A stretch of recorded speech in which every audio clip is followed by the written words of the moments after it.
las penas para menores infractores o las medidas, como nos decían algunos entendidos en el ámbito, que está mal llamado decirle penas a lo que reciben los adolescentes, por sobre todo. Así mismo aclaraban eso y también decían en algunos casos que, si bien es cierto, los tratados internacionales no estipulan aparentemente un máximo de años, sí hablan de que no es bueno retroceder, digamos, en cuanto a algunas decisiones que se toman cuando hablamos de niñez y de adolescencia. Así que es un tema súper interesante porque la sociedad reacciona, pero nosotros esperamos algo más que reacción de las autoridades, ¿verdad? Y claro, más que algún proyecto, pena. algún plan, claro, algo más. He mirado también un poco en lo que es realmente la situación en la que viven muchos niños y adolescentes en nuestro país. También un poco la pregunta, que lo que no hace un sistema, digamos, correccional en 8 años, lo puede hacer en 15 años, porque la idea supuestamente es esa, ¿verdad? Claro. Sí, porque actualmente hay que recordar, son 8 años, o es 8 años la medida más alta máxima, o la medida máxima que puede recibir un adolescente. Sin embargo, se establece con este proyecto la posibilidad de que puedan recibir hasta 15 años de algún tipo de pena, mal llamada pena, pero le llamamos así en términos prácticos, ¿verdad? En casos de crímenes. Eso también tiene que entender la gente, que no es solamente por aquellos robos, aquellos actos delictuales leves los que van a recibir esta pena máxima. Estamos hablando de crímenes considerados muy graves, los que se quieren asimilar que tengan esta cantidad de años. Así que ese es el debate de nuestra jornada. Me parece que en el gobierno tampoco, al menos en el Ministerio de la Niñez, no hay un convencimiento de apoyar esto así 100% como se aprobó, ¿eh? Vamos a ver qué es lo que mencionan también ellos. Así mismo. Queremos saludar ahora ya a nuestra invitada, la abogada Diana Vargas, que nos acompaña aquí en Piso. Abogada, ¿cómo le va? Gracias por venir. ¿Qué tal? Buenas tardes. Un gusto compartir con ustedes. Muchas gracias por estar con nosotros, Diana. Queríamos saber un poco, a mí me inquieta un poco saber el marco internacional, digamos, en cuanto a tratados que Paraguay ha firmado, porque nos decían que no hay establecido un máximo de años en esos tratados, pero la tendencia es que no sea mucho en general a nivel mundial. Sí, hay que entender que para que nosotros lleguemos a lo que hoy tenemos, hubo un transitar en la historia. Si nos remontamos allá en la antigua, en el derecho romano, recordar, el pater familia, el cabeza de familia, podía disponer de la vida, no solamente de los esclavos, sino también de la esposa y de los hijos, incluso hasta disponer su muerte. Mucho de lo que hoy tenemos en el derecho se hereda de aquel derecho romano. Pero hubo algunos pasos que se dieron. ¿Para qué? Para que determinadas personas también tengan iguales derechos. Y que además se les reconozca que algunos por determinada condición requieren una protección especial. Como es el caso de los niños, niñas y adolescentes. ¿Por qué? Porque están en una etapa de desarrollo. Para que Paraguay llegue al Código de la Niñez que hoy tenemos, que fue promulgado en el 2001, primeramente tuvo que transitar por un largo camino, donde recordarán, con aquel Código del Menor, donde había un tratamiento, digamos, no muy distinto entre aquellos que eran víctimas y aquellos que eran victimarios. Teníamos todo un modelo que en la doctrina se conoce como de situación irregular. No tenemos tiempo ahora para profundizar en eso, pero para hacer un poco de historia. ¿Y qué es lo que pasó en los 90? Ratificamos el instrumento internacional más importante, más ratificado en el mundo, ¿saben? Únicamente Estados Unidos no ratificó ese instrumento, que es la Convención Internacional, la Convención de Naciones Unidas sobre Derechos del Niño. ¿Y qué es lo que es eso? Es básicamente una norma que ratificaron prácticamente todos los estados que integran las Naciones Unidas, que se pusieron de acuerdo en unas normas mínimas. Esto es lo que todos vamos a respetar para los niños, niñas y adolescentes. Y respondiendo a tu pregunta de si establece un máximo, lo que dice la convención es que debe ser el tiempo de reclusión, en primer lugar, tiene que tener una finalidad y un modelo educativo, y tiene que ser por el menor tiempo posible. O sea, no dice que es menor tiempo posible. Y para un niño, porque eso también hay que entender, nosotros somos adultos, quizás para nosotros 2, 3, 8 años puede no ser tanto tiempo si tenemos 40, 50 años. Pero para un adolescente, obviamente, cuando hablamos de 2 años, por ejemplo, de su vida, de sus últimos años que tendría que estar cursando el colegio, sí estamos hablando de una etapa demasiado importante. Y si lo que queremos es que cambie, Entonces tenemos que pensar qué es lo que le vamos a ofrecer en ese tiempo de reclusión, si acaso creemos que encerrándoles les vamos a educar. Porque ¿para qué encerramos a adolescentes? Sí. ¿Cómo se llaman en Paraguay? Se llaman centros educativos, ¿eh? Sí. No se llaman hay muchos eufemismos detrás de esto. Tanto la denominación de en vez de agentes penitenciarios, los que trabajan con ellos son educadores, en un modelo de centro educativo, un modelo sociocomunitario. Entonces, que tiene sus distinciones al modelo de adultos, digamos, al sistema penitenciario de adultos, pero en la práctica hay que decir que en muchos sentidos sigue siendo un modelo. Y sigue siendo penas también en muchos sentidos, ¿verdad? En todos los sentidos. Aunque nos digan que no es una pena realmente, yo entiendo que colabora con el lenguaje si decimos medida y ayuda, pero en muchos sentidos siguen siendo unas penas realmente, ¿no? Sin dudas. O sea, ¿por qué? ¿Y por qué? Porque cuando encerramos en las condiciones en que encerramos en Paraguay, sea en el Centro Educativo Itagua, en el de Villarrica, en Concepción, en Encarnación, en gran parte de las cabeceras departamentales hay centros educativos. El modelo, y eso da cuenta los informes de un órgano público que es el Mecanismo Nacional de Prevención de la Tortura, donde también estuve allí 5 años. Me tocó recorrer todos estos centros educativos y conocer en profundidad el modelo que se aplica. El modelo sigue siendo penitenciario, ¿verdad? Entonces no hay distinción, ni siquiera hay un énfasis en, por ejemplo, la educación, no solamente formal, porque ¿qué es lo que pasa? Muchos de los chicos que entran al sistema, hay que decir que los números también a veces muestran una realidad, porque estamos como sobredimensionando cuánto impacta, digamos, aquellos delitos o hechos punibles que cometen adolescentes en el todo. ¿Saben cuántos adolescentes están privados de libertad en Paraguay? 174. Mientras que adultos hay 19.200. Nos decían justamente desde el Centro de Tortura, perdón, de Prevención de la Tortura, nos decía Orlando Castillo, perdón, que eran solamente el 10% de los menores que estaban privados de su libertad los que habían cometido crímenes, digamos, que era un porcentaje muy bajo de estos 170. Esto es así.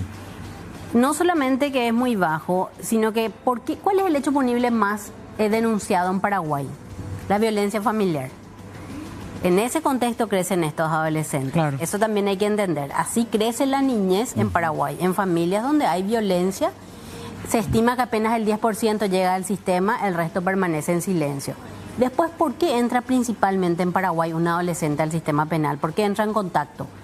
Por delitos contra la propiedad, robo, hurto. Muchas veces vinculado al consumo, muchas veces vinculado a entornos familiares poco contenedores, ¿verdad? Por las propias condiciones también familiares, porque eso se va replicando, ¿verdad? ¿En qué sentido? Probablemente sin trabajo, probablemente también en situación de consumo, situaciones de violencia en la pareja, que después se replican los hijos.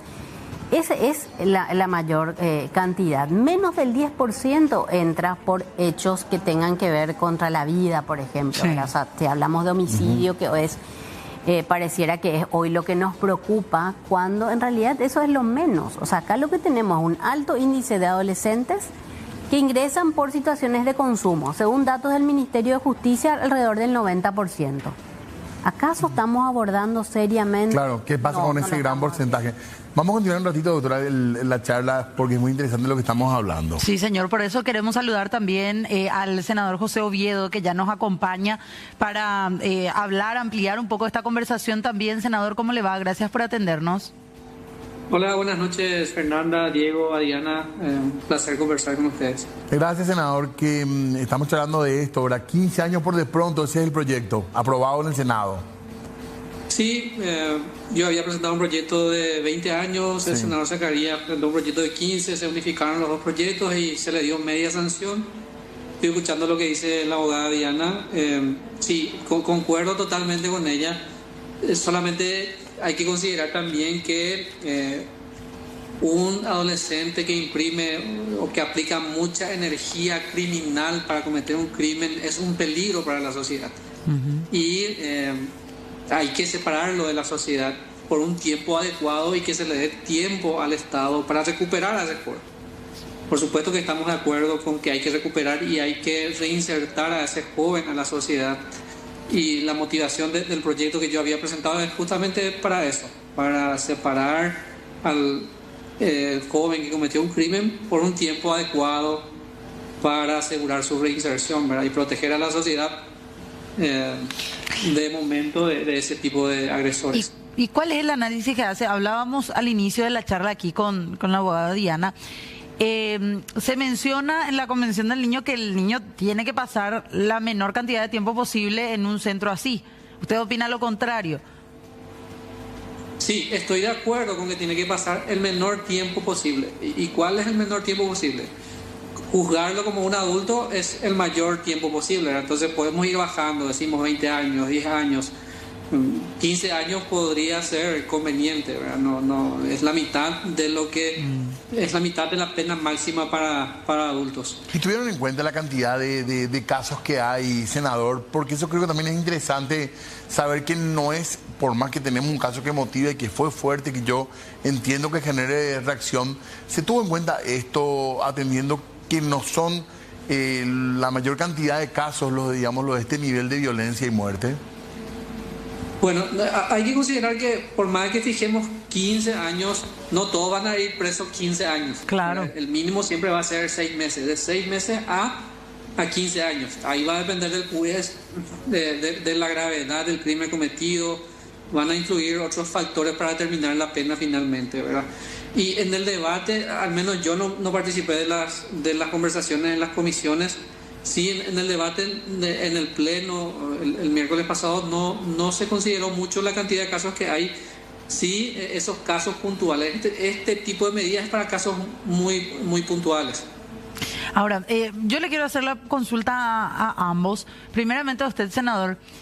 ¿Están preparados los centros educativos para poder albergar esta cantidad de tiempo que ustedes sugirieron y aprobaron, 15 años a un adolescente que haya cometido un crimen considerado grave? ¿Está preparado todo el sistema de centros educativos para este tipo de menores infractores para readecuarlo en la sociedad o para reinsertarlo en la sociedad después de esta cantidad de tiempo? Bueno, realmente sabemos que en la reinserción estamos aplazados en Paraguay. Por eso. Se van a las cárceles a perfeccionarse, así que como criminales, ¿verdad? Y eso no es solamente en Paraguay, creo que en el mundo entero. Hay muy pocos países que realmente reinsertan a los reclusos después a la sociedad, ¿verdad? Requiere un esfuerzo adicional, y independientemente de que se apruebe o no esto, porque esto pasa a diputados, después pasa al Ejecutivo, es una deuda pendiente del Estado para con los reclusos. Pero ¿se analizó tener algún trabajo más especializado a fondo en los centros educativos para garantizar que esa reforma o que esa reinserción se dé realmente en esa cantidad de tiempo? ¿No se analiza desde ese aspecto también, senador? Una solución a fondo, no solamente aumentar las penas como una medida reactiva después de lo que pasó. Bueno, si vamos a hablar de soluciones de fondo, a lo mejor ni siquiera vamos a hablar de pena o de centros educativos, ¿verdad? Podemos ver por qué. El otro día estaba escuchando una estadística que entre Asunción y Central hay 90.000 jóvenes adictos. Sí. ¿Verdad? Y que 15, 13, sus padres no saben que ellos son adictos. O sea, que sus padres no saben en qué están sus hijos, qué hacen sus hijos. ¿Por qué ocurre eso? Los padres comparten suficiente tiempo con sus hijos, cuál es la situación socioeconómica de la familia, o sea que hay muchos otros problemas de fondo que deberíamos atacar y que se tiene que hacer independientemente a esto, ¿verdad? Claro. Y no, durante el debate no se trabajó, en este proyecto no se trabajó en una solución de fondo. Es una medida especial y luego, claro que se tiene que trabajar sobre las soluciones de fondo con las instituciones del Ejecutivo. Aquí a la abogada también le quiero trasladar esa consulta. ¿Están preparados los centros educativos para albergar y brindar esa solución a fondo? En primer lugar, en caso que se llegue a una condena, hoy solo el 5% tiene una condena.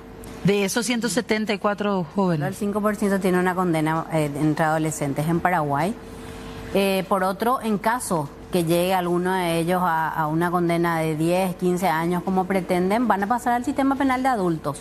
¿Por qué, doctora? Y porque Al cumplir la edad. al cumplir la mayoría, si bien hoy está previsto que habiendo iniciado el proceso penal siendo adolescentes, que termine, ¿por qué? Porque está previsto que sean ¿Pasa penas. eso? Sí, de hecho hay jóvenes que tienen 18, 19, 20, que todavía están en el sistema de adolescentes, con un poco apartados, digamos, pero están en el mismo predio. Es muy discrecional en algunos casos porque los consideran o por su conducta o porque no tiene algún mérito para quedarse, que puede ser del tipo que sea. Los mandan igual al sistema de adultos. Pero en este caso, con 15 años, lo que vamos a hacer es cargar un poco más el sistema penitenciario de adultos, esconder el problema, que es lo que habitualmente hacemos. No hay posibilidad de dejarlos en esos centros educativos No. así como pasa ahora. Si tuviera 15 años va a tener 30 cuando termine. Y si tuviera un poco más, imagínense, más de 30, claramente no se podría quedar en un centro educativo porque está prohibido justamente que adolescentes estén con adultos. Y por lo menos esos primeros años, vuelvo a mi pregunta, Es muy probable que esos primeros años sí, ¿verdad? Ahora, ¿para qué encerramos? Si la finalidad es educativa, los encerramos para educarlos. Es una paradoja, es una paradoja. Ahora, supuestamente, y no sé si el senador conoce el caso, pero acá nos dijeron que no sé si son individuales los casos o de algunos de los centros de educación hay como experiencias positivas, digamos, que están consiguiendo buenos resultados, Diana. Espero que sean algunos de ellos. La verdad es que el Centro Educativo de Itagua, cuando empezó, que fue después de lo de Panchito López. O sea, Paraguay tiene una historia que terrible. no podemos olvidar, terrible. Adolescentes murieron Sancionados, quemados, tenemos torturados, con abuso de la prisión preventiva, etcétera, bajo custodia del Estado paraguayo. En razón de, yo conozco a algunos de esos, hoy ya son jóvenes, después me tocó asistirles en distintos momentos de su vida porque quedan muy estigmatizados y la policía cada que los encuentra algún apriete, realmente de algún apriete son víctimas. No, nosotros pasamos por eso y después hicimos una serie de reformas institucionales y legales para tener un modelo de sistema penal. Sí, el Centro Educativo de Itagua sí era un modelo, en los papeles es un modelo porque tiene un enfoque comunitario, el predio es muy lindo, es amplio para que puedan desarrollar actividades deportivas, etcétera. Ustedes saben cuántas horas pasan de clase formal. O sea, nuestros hijos que van a una escuela pasan por lo menos 6 horas dentro de la escuela. En los centros educativos tienen clase 3 veces por semana, 2 horas y media. ¿Por qué? Esa es la clase formal. Y porque resulta que el sistema que está dentro del contexto de encierro es es como un sistema de educación permanente para adultos, porque ya se asume que están como que hubo repitencia o que están atrasados, entonces es ese sistema que se aplica a los de afuera. Pero no es falta de presupuesto, por ejemplo, o de docentes. Es el propio MEC el que está dentro de las escuelas, de los centros educativos.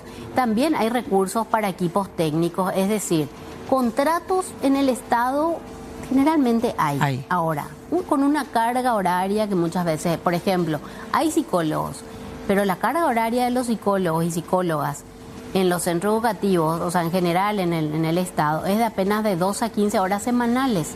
Entonces, con que se vaya 2 horas por día ya está, o carga todo en un día nomás, de 7 de la mañana a 7 de la tarde y se acabó. El problema puede ser amplio, pero según los números que estamos escuchando, la población realmente no es inabordable, digamos, porque vos me decís... Hay más funcionarios y funcionarias que población. O sea, se podría abordar.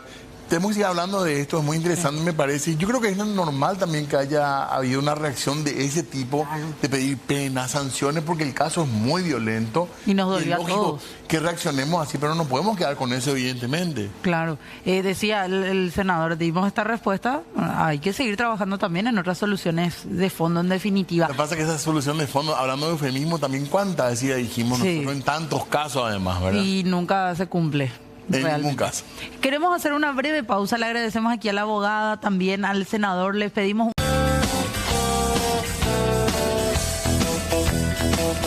Muy bien, seguimos hablando de nuestro tema planteado de hoy, una posibilidad concreta de que se aumenten las medidas restrictivas de libertad para las personas menores de edad y por de pronto el proyecto habla de 15 años, se aprobó en el Senado. Así es.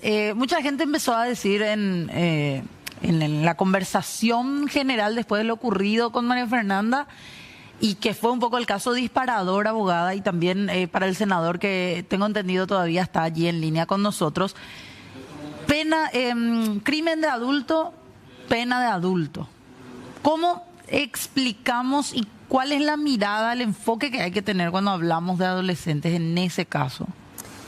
La humanidad pasó ya varios siglos del ojo por ojo. O sea, ya probamos ese modelo. A lo largo de la historia han habido avances, eso tiene que ver también con la ciencia, la evidencia, o sea, qué es lo que nosotros como Estado tenemos y como sociedad tenemos obligación de tomar medidas responsables. Una de las maneras de tomar medidas responsables es que estén basadas en la evidencia. La evidencia nos muestra, y por eso es que en el mundo entero, o sea, no es que nosotros nomás somos muy buenos y por eso tenemos un sistema penal juvenil diferenciado del de adultos y toda esta discusión que se da. En el mundo entero, toda la evidencia muestra que cuando vamos a tratar a un adolescente que está con alguna conducta que puede ser delictiva o que puede ser peligrosa para sí o para los demás, como está en un proceso de desarrollo, lo que debemos hacer es intervenir. ¿Cómo? Técnicamente. ¿Con quién? Con su familia, con su comunidad. O sea, hay una serie de medidas ¿para qué? Para que pueda desarrollar una vida sin delinquir. Suena bien, sí, pero en la práctica eso requiere un abordaje técnico que no se hace en la cárcel. O sea, ¿cómo es que la estrategia más efectiva según la evidencia tiene que ver con restablecer vínculos? Tenemos como mucho esta idea, vamos a enseñar la cárcel industrial, que hagan termos, que hagan lo otro. Que aprendan a trabajar. Ese ejemplo, un boxeador paraguayo, recordarán que después se hizo muy famoso, que ganó unos premios a las 2 semanas de salir, incluso teniendo un empleo en Petropar, volvió a cometer un hecho punible. ¿Se acordarán? Volvió a ingresar al sistema. Porque hay un aspecto que es central, el cual no se trabaja en nuestro sistema, tanto de adultos como de adolescentes, que es el restablecimiento de los vínculos. O sea, ¿qué es lo que más ocurre? El desapego. Entonces, por eso es que estos grupos criminales también, como el PCC, el Clan Rotela, tienen un caldo de cultivo en nuestra población privada de libertad. Porque lo que buscan también es formar parte de algo, ese sentido de pertenencia, porque ya las familias no contienen, las comunidades no contienen, de todos lados me expulsan, del colegio, me estigmatizan en mi barrio porque alguna vez consumí o por lo que sea. Entonces necesito pertenecer a algo. Entonces, si nosotros no trabajamos los vínculos, restablecer aquello que se rompió o generar relaciones más sanas en las familias, y para eso es que están equipos técnicos designados. Hay un programa que está en la Corte que se llama Programa de Atención a Adolescentes e Infractores, con equipos técnicos. También en el sistema de adolescentes hay estos equipos técnicos, pero si el enfoque, digamos, no va hacia trabajar con la familia para ver cómo puede desarrollarse una forma, digamos, más de arraigo sería. Sí, sobre todo restablecer esos vínculos y que la forma de relacionarse sea más sana, ¿verdad? Más protectora. Recuperamos con los vínculos también. Yo quería preguntar al senador una cosita nomás con respecto a la decisión que se tomó. ¿Esto se consultó con autoridades? Porque el ministro de la Niñez incluso aparentemente no está de acuerdo del todo, al menos, con elevar la medida de prisión. Se habló con distintos actores, incluso hablando con gente del Poder Judicial, nos decían que no era la vía de esta, senador. Sí, bueno, se hizo estudio en las comisiones, se recibieron pareceres de esas instituciones y sí, asimismo dicen que no es la solución definitiva. Todos coincidimos en eso. Yo quería decir nomás también, aparte, que está bien, es así mismo como explica la abogada.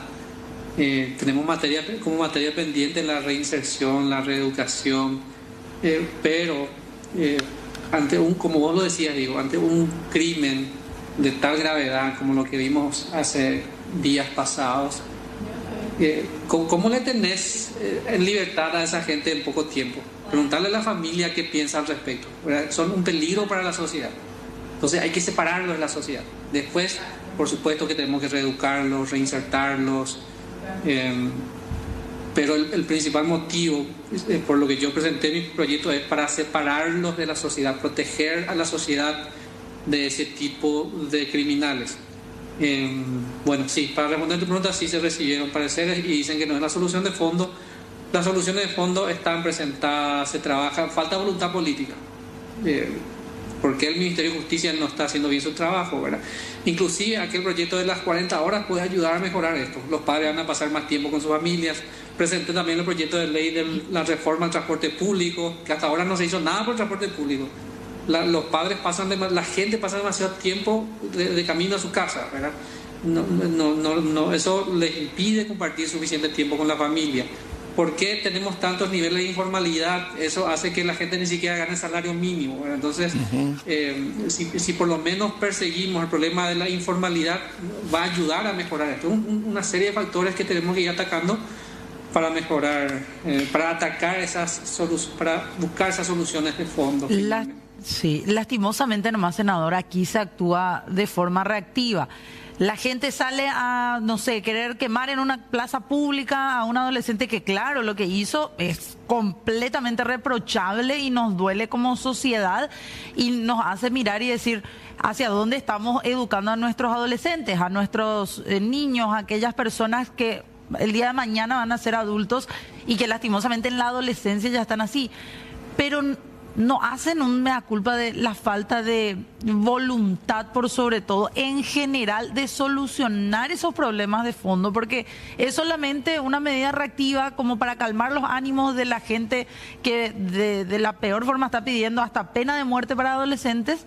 Pero no hay una solución detrás, no hay una prevención, es lo que más se cuestiona, para evitar, por un lado, este tipo de crímenes como el de María Fernanda, la muerte de un trabajador de delivery a manos de un adolescente también. No hay detrás de eso un mecanismo de prevención de este tipo de casos, lastimosamente, y eso muchas veces parte de ustedes como representantes en este ámbito. Bueno, Fernanda, sí, totalmente. Es una reacción. Esto es una reacción. No negamos eso, ¿verdad? Y es válido. Claro, es válido sí. Reaccionar también ante este tipo de situaciones. Podemos hacerlo de forma reactiva, podemos estudiarlo por más tiempo, ¿verdad? Pongo como ejemplo el proyecto de ley de modificación del jurado de enjuiciamiento de magistrados, una reacción ante un escándalo mayúsculo.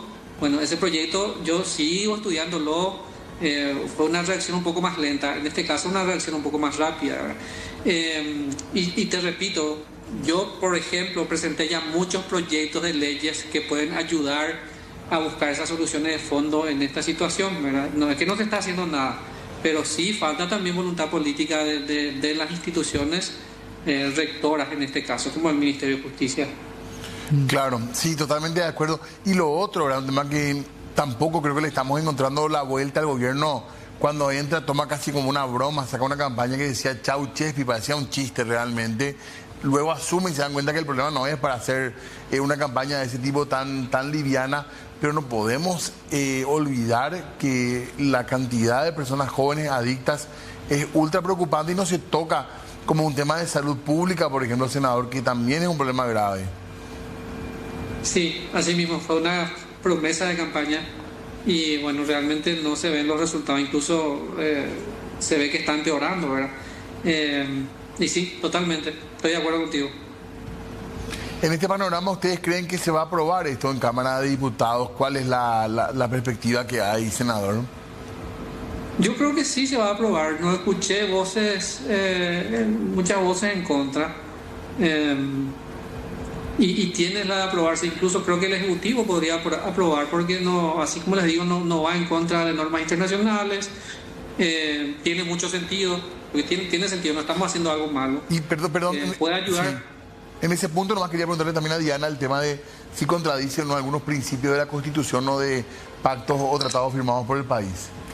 En materia de derechos humanos rige también el principio de no regresividad, o sea, aquellos pasos que ya se dieron para adelante, para ampliar la protección, no se debe retroceder, ¿verdad? Claramente, al ampliar el tiempo, la expectativa de pena es un retroceso y es contraria a la Convención en la medida que la Convención dice el menor tiempo posible y a su vez el Comité, que es un órgano que es el que interpreta la Convención, también ya en distintos documentos que se denominan observaciones, recomendaciones, también ha hablado al respecto y de por qué no es conveniente ni bajar la edad de imputabilidad penal ni tampoco ampliar los años de reclusión. Así que sí, en realidad el Estado paraguayo probablemente tendrá que rendir cuentas respecto a esta medida, porque por algo somos parte de un sistema internacional de protección de los derechos humanos, porque los estados entre sí soberanamente se controlan y se establecen unas normas mínimas a cumplir, ¿verdad? O sea, eso no nos resta soberanía, tiene que ver con el principio de solidaridad internacional, con los principios democráticos. Entonces, bueno, tendremos que también explicar por qué creemos que esta es una medida adecuada.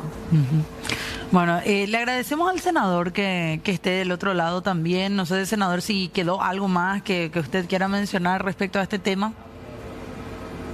Sí, bueno, que hacemos, repito, para proteger a la sociedad de criminales que imprimen mucha energía criminal para cometer estos hechos.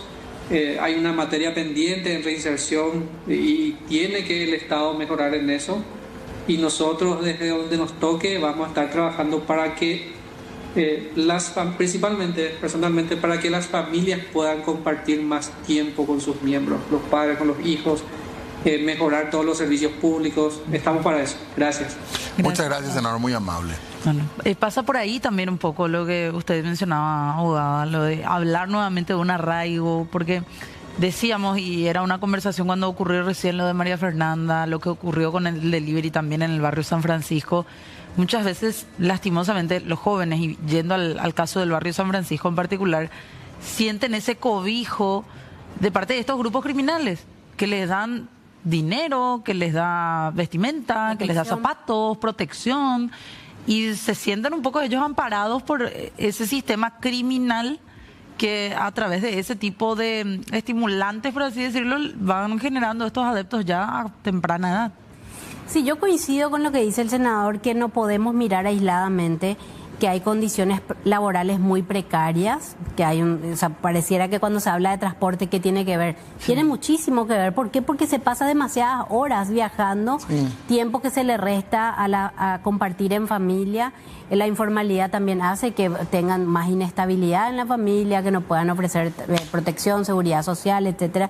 Y sí tiene sin duda muchísimo que ver. Ahora, lo que no deberíamos hacer, creo, es tratar estos casos como aislados, como un individuo que tomó una decisión aislada de un universo que lo que transmite día a día a la niñez es violencia. O sea, él no es un loquito que se le ocurrió un día entrar a matar cruelmente, como aparentemente lo hizo. Es producto de una sociedad que transmite esos valores.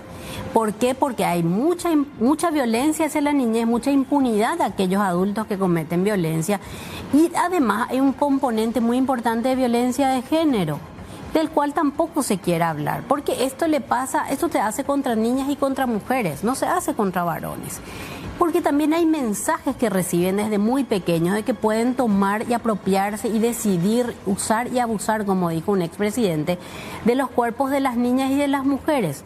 O sea, esas no son consignas feministas nada más, son hechos que nos muestran la realidad, los datos estadísticos. Y eso se replica en los adolescentes también. Y eso, porque hay una machósfera, o sea, hay un clima, una atmósfera propicia para que estas conductas estén naturalizadas en los adolescentes. Hay salas virtuales, no sé si conocen, ¿verdad? En Telegram, en otros sistemas de mensajería, donde hay unas reglas que cumplir. Por ejemplo, en Portugal había un chico de 17 años muy conocido en una de estas salas que se hacía llamar el Dios, y él imponía unas reglas que incluye cosas que estamos viendo acá: maltrato animal, autolesión, que es algo que vemos muchísimo en niños y adolescentes, y después algunos hechos más graves como abuso a sus compañeras, como grabar y subir para pornografía, incluye sacrificios.